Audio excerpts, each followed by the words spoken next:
बच्चों नमस्कार। क्लास 7 की साइंस की इस क्लास में आपका स्वागत करता हूं। आज हम सीखेंगे कि व्हाट पॉल्यूट्स द सॉइल, मिट्टी क्यों खराब हो जाती है।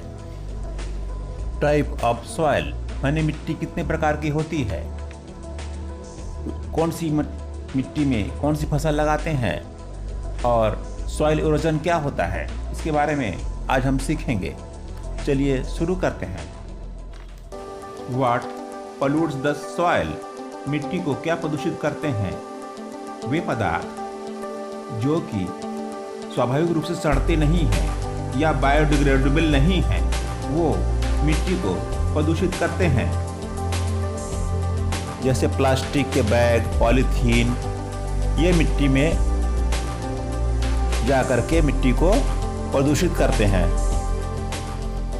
फैक्ट्री से निकले हुए वेस्ट प्रोडक्ट, इसमें केमिकल होता है, वो मिट्टी को प्रदूषित करते हैं।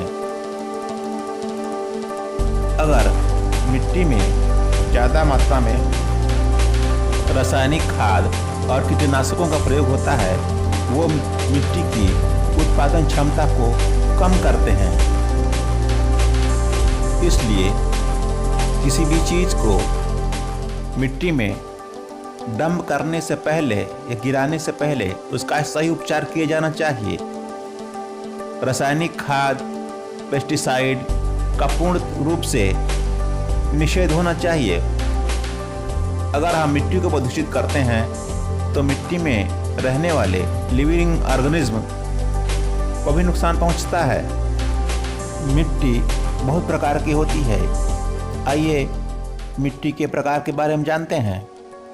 सैंडी सॉइल, इस प्रकार की मिट्टी में बड़े बड़े कण होते हैं। इनके बीच में अधिक स्थान होता है। इनके कणों के बीच में हवा भरी होती है, इसलिए इनको वेल एरिएटेड सॉइल भी कहते हैं। कणों में अधिक दूरी होने के कारण पानी इनके अंदर आसानी से पहुंच जाता है, लेकिन इस प्रकार की मिट्टी पानी नहीं सोख पाती है। ये मिट्टी सूखी होती है, इनमें पोषक तत्व या न्यूट्रिएंट की कमी होती है। इसी वजह से ये पौधों को बढ़ने में सहायक नहीं होती है। सेकंड, क्लेई सॉइल, इस प्रकार की मिट्टी के कण बहुत महीन होते हैं। उनके बीच कम स्थान होता है। क्योंकि उनके कणों के बीच में स्थान नहीं होता है, इसलिए उनके कणों के बीच में सैंडी सॉइल के अपेक्षा कम हवा होती है। उनके कणों के बीच में कम गैप होने के कारण पानी रोकने की क्षमता आती है। क्योंकि यह पानी रोकने की क्षमता रखते हैं, इसलिए ये पौधों की बढ़ोतरी में खूब सहायक होती है। Third, Lumi soil. Lumi soil में छोटे और बड़े सभी प्रकार के कण होते हैं। ये सैंडी, क्लेई और सिल्ट सॉइल का मिश्रण होता है। इसमें ह्यूमस पाया जाता है। ये पौधों के लिए उचित मात्रा में पानी रोकते हैं, जिससे वो उनकी वृद्धि में सहायक होते हैं। इसे एग्रीकल्चरल सॉइल भी कहते हैं, क्योंकि इसकी बनावट पौधों की उत्पादकता बढ़ाती है। इस मिट्टी में उचित मात्रा में कैल्शियम पाया जाता है। इसका पीएच लेवल सदैव ऊंचा रहता है। Fourth, silt soil. इसके कण सैंडी सॉइल से छोटे परंतु क्लेई सॉइल से बड़े होते हैं। ये पानी की कुछ मात्रा को रोक पाते हैं।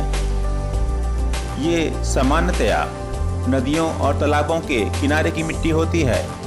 ये पोषक तत्वों से भरे, अधिक उपजाऊ होती है और कृषि के लिए उपयुक्त होती है।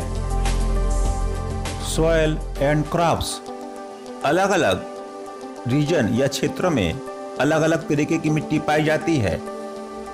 ये मिट्टी कई बातों पर निर्भर करती है, जैसे वहाँ का तापमान, सूरज की रोशनी, नमी, बरसात और हवा पर निर्भर होती है।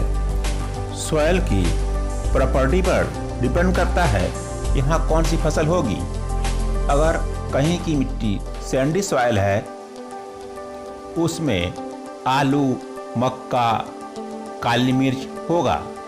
अगर क्लेई सॉइल है तो उसमें ब्रोकली, बीन्स, पत्ता गोभी और स्प्राउट्स पैदा होगा। अगर लोमी सॉइल है तो उसमें एप्पल, गाजर और टमाटर, खीरा ये सब पैदा होगा। सॉइल इरोजन, जब मिट्टी की ऊपरी सतह हट जाती है तो उसे सॉइल इरोजन कहते हैं। इसके मुख्य 2 कारण होते हैं। पहला कारण, जब उसे खुला छोड़ दिया जाता है। दूसरा, जब पेड़ों को काटा जाता है, वहाँ के पेड़ों को काटा जाता है। तीसरा, जब कोई फसल नहीं बोई जाती है तो वहाँ पे मिट्टी के ऊपरी सतह पर रहने वाले लिविंग ऑर्गेनिज्म मर जाते हैं। पौधे की जड़ें मिट्टी को बांध कर रखती हैं और लिविंग ऑर्गेनिज्म उसमें पलते और बढ़ते हैं। इसलिए पौधों को लगाना चाहिए, उन्हें काटना नहीं चाहिए। अगर आपको हमारा चैनल अच्छा लगा हो तो हमें लाइक, सब्सक्राइब और शेयर ज़रूर करें। साथ में घंटी वाला आइकन ज़रूर दबाएं। Thank you.